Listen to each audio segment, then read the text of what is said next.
What's up, everyone? Mr. Shawty here with another NFL mock draft. We're doing the Vikings again. I'm going to try a different kind of video, try to shorten things up by only showing you guys my team's pick. So, without further ado, let's go.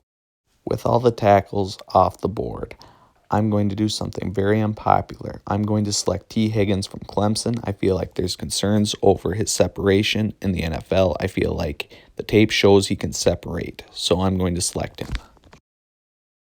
Next, with the glaring need at corner, we're going to go corner. Normally, I'd mock Fulton. There's concerns with run support and recovery, so I'm going to go with Jalen Johnson. Good press technique, good recovery. He's going to be the pick. And what do you know? I didn't reach for a tackle in the first round. I ended up getting Ezra Cleveland. There's concern over his core strength. He can sit behind Riley Reef for one season, free up some cap space in the future, and we get our left tackle of the future. With the hole still at left guard, I'm going to select Jonah Jackson. He's not the most technically sound guard in the class, but I feel like he does what it takes to keep the quarterback clean without causing a penalty, and I think that's what Kirk Cousins needs. The next need I'm going to fill is with defensive end. I'm going to select Alton Robinson. He needs to develop a good counter move, and sitting behind a Foddy, maybe coming in during pass rushing situations, I think that's the best way to lean him into the NFL. Another probably unpopular pick, because I know defensive tackle isn't probably the highest need, but I think Rashad Lawrence can definitely help us stop the run, even rotating in. He's a good player. I don't know a lot about this kid. I've seen a 4th-round grade on him in some spots. I know he's 6'1", creates a high amount of turnovers. I feel like he's a pick Zimmer would love in the 5th round. My next pick is going to be Quez Watkins. I feel like the tape shows he can be a special player if he has time to develop. To fill the role for a backup safety, I'm going to select Miles Dorn from North Carolina. He was making plays for North Carolina. I feel like it's good value for a backup.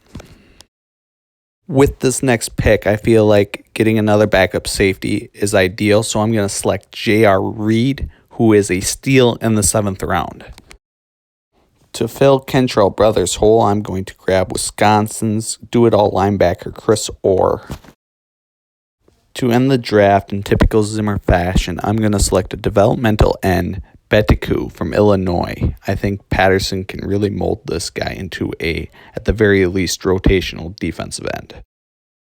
So now all I'm going to do is I'm simply going to go over a little bit better why I liked those players in those spots. And yeah, we'll see how it goes. So T. Higgins, the separation idea, his slow 40, I don't think it's really that big of a deal. I mean, if you look at John Ross, he showed up with a fantastic 40-yard dash, and it really didn't mean anything. So I think T. Higgins, he high points the ball really well. I feel like his long strides, if he can build up, which he will in Minnesota because of the play-action scheme with running deep routes, I feel like he's fine in terms of separation. Jalen Johnson, he can play press man, he can play off man, he can play zone. He's good in run support. That's exactly what Zimmer's looking at in his corners. So he's a perfect fit. Ezra Cleveland, he's an athletic tackle that just needs to add some strength, in my opinion. So I feel like sitting behind Reef really will do him wonders. Just like O'Neal was, I think, supposed to sit behind Remmers for a year, but he kind of got thrust into action or behind Hill or whoever O'Neal was supposed to sit behind. But when he got hurt, O'Neal got his chance. If Reef gets hurt, Cleveland will have his chance. So keep an eye on that. Jonah Jackson, I feel like he's an agile, strong guard, and he's very good in pass protection. That's exactly what Minnesota needs. Alton Robinson from Syracuse, he just needs to develop some counter moves, but otherwise he's got this explosive twitch that I feel like will make him a dangerous pass rusher that I feel like Patterson and sitting behind a Foddy will really help him. Rashad Lawrence, his quality run-stuffing defensive tackle. Not much more to it. Minnesota kind of got gassed out towards the end of last year. Part of that was offense couldn't stay on the field, but adding another run-stuffing D-tackle never hurt anything. In case of injuries or whatever, I think Lawrence is a quality pick. The San Diego corner, He's an aggressive downhill run support player. He's got great ball skills. He's 6'1". Again, a corner that I think Zimmer would love to work with. Wes Watkins, he's got good size. He's got the 4.35 speed. At the very least, he'll be a good kick returner.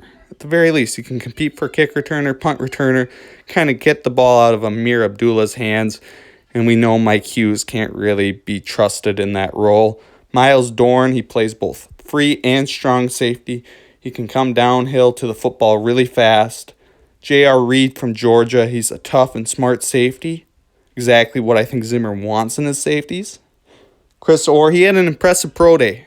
He was really fast in his 40, which was one of the main concerns, was that he wasn't fast enough to keep up, which a 4.65 I feel is pretty good.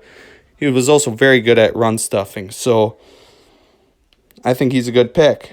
Betiku, he's an athletically gifted player. He had 9 sacks and 13 tackles for a loss in 10 games. That's exactly the type of pick I think Zimmer would do, especially with his last pick in the draft. See you guys. Make sure you leave a like down on the video, or at the very least, leave a comment down below on why you liked this or why you didn't like it. Maybe you like my other videos better on where I'm actually live going through every single pick. But peace out, guys.